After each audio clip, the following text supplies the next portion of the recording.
News ಲಂಚ್ಗೆ ಮತ್ತೊಮ್ಮೆ ಸ್ವಾಗತ. ನಾಳೆ ಕೆಜೆಪಿ ಅಂದರೆ ಯಡಿಯೂರಪ್ಪನವರ ನೂತನ ಪಕ್ಷದ ಕಾರ್ಯಕಾರಿಣಿ ಸಭೆ ನಡೆಯಲಿದೆ. ಕೆಜೆಪಿಯ ಹಾಲಿ ಪದಾಧಿಕಾರಿಗಳು ರಾಜೀನಾಮೆ ನೀಡಲಿದ್ದಾರೆ. ಕೆಜೆಪಿ ಅಧ್ಯಕ್ಷರಾಗಿ ಧನಂಜಯ ಕುಮಾರರನ್ನ ಆಯ್ಕೆ ಮಾಡಲಾಗುತ್ತೆ. ಇದು ಈ ಹೊತ್ತಿನ ಬಿಗ್ ನ್ಯೂಸ್.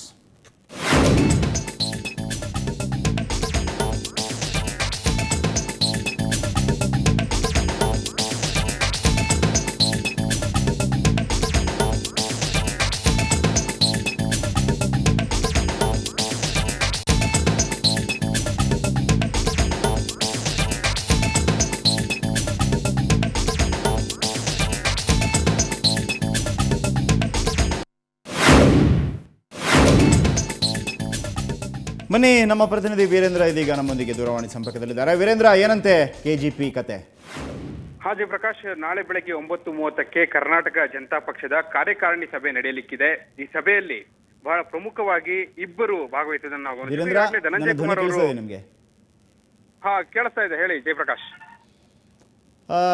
BSY ಅವರ ನೂತನ ಪಕ್ಷ ಏನಿದೆ ಕೆಜೆಪಿ, ಅದರ ಮಹತ್ವದ ಕಾರ್ಯಕಾರಿಣಿ ಸಭೆ ನಾಳೆ ನಡೆಯಲಿದೆ. ಮೊನ್ನೆ ಅಷ್ಟೇ ತಮ್ಮ ಶಕ್ತಿ ಪ್ರದರ್ಶನವನ್ನು ಮಾಡಿದರು ತಮ್ಮ ಡಾಲರ್ಸ್ ಕಾಲನಿ ನಿವಾಸದಲ್ಲಿ ಯಡಿಯೂರಪ್ಪನವರು. ಹಾಗಾಗಿ 9ನೇ ತಾರೀಕಿನಂದು ಅವರು ತಮ್ಮ ಸ್ಥಾನಕ್ಕೆ ರಾಜೀನಾಮೆ, ಅಂದರೆ ಶಾಸಕ ಸ್ಥಾನಕ್ಕೆ ರಾಜೀನಾಮೆ, ಜೊತೆಗೆ BJP ಪ್ರಾಥಮಿಕ ಸದಸ್ಯತ್ವಕ್ಕೆ ಕೂಡ ರಾಜೀನಾಮೆ ನೀಡುವಂಥ ಸಾಧ್ಯತೆ ಇದೆ. 10ನೇ ತಾರೀಕಿನಂದು ಆ ಒಂದು ಸಮಾವೇಶ ನಡೆಯಬೇಕಾಗಿತ್ತು, ಆದರೆ ಅದನ್ನು 9ನೇ ತಾರೀಕಿಗೆ ನಡೆಸಲು ಉದ್ದೇಶಿಸಲಾಗಿದೆ ಭಾನುವಾರ ಆದ ಕಾರಣದಿಂದಾಗಿ. ಜೊತೆಗೆ ಅಲ್ಲಿ ಬೆಳಗಾಂನಲ್ಲಿ ಅಧಿವೇಶನ ನಡೀತಾ ಇರುವಂಥ ಹಿನ್ನೆಲೆಯಲ್ಲಿ ಬನ್ನಿ ಹೆಚ್ಚಿನ ಮಾಹಿತಿಯನ್ನು ಪಡೆಯೋಣ. ನಮ್ಮ ಪ್ರತಿನಿಧಿ ವೀರೇಂದ್ರ ಇದ್ದಾರೆ. ವೀರೇಂದ್ರ, ಏನಂತೆ ನಾಳೆ ನಡೆಯುವಂತಹ BJP ಕಾರ್ಯಕಾರಿಣಿಯ ವಿಶೇಷತೆ?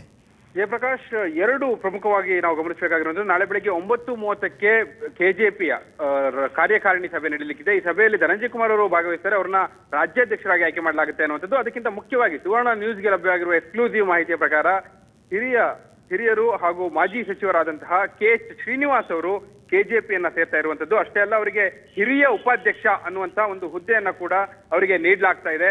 ನಾಳೆ ಅವರು ಅಧಿಕೃತವಾಗಿ ಕೆಜೆಪಿಯನ್ನ ಸೇರ್ಪಡೆ ಆಗ್ತಾ ಇದ್ದಾರೆ ಹಾಗೂ ಹಿರಿಯ ಉಪಾಧ್ಯಕ್ಷ ಸ್ಥಾನವನ್ನ ಕೂಡ ಅಲಂಕರಿಸ್ತಾ ಇದ್ದಾರೆ.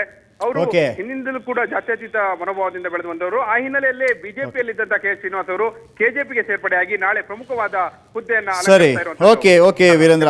ಓಕೆ ವೀರೇಂದ್ರ, ತಮ್ಮೆಲ್ಲ ಮಾಹಿತಿಗಾಗಿ ಧನ್ಯವಾದ. ನಾಳೆ ನೋಡೋಣ, ಕೆಜಿಪಿಯ ಕಾರ್ಯಕಾರಿಣಿ ಸಭೆ ನಡೆಯಲಿದೆ. ಮುಂದಿನ ಕಾರ್ಯತಂತ್ರಗಳು ಏನು?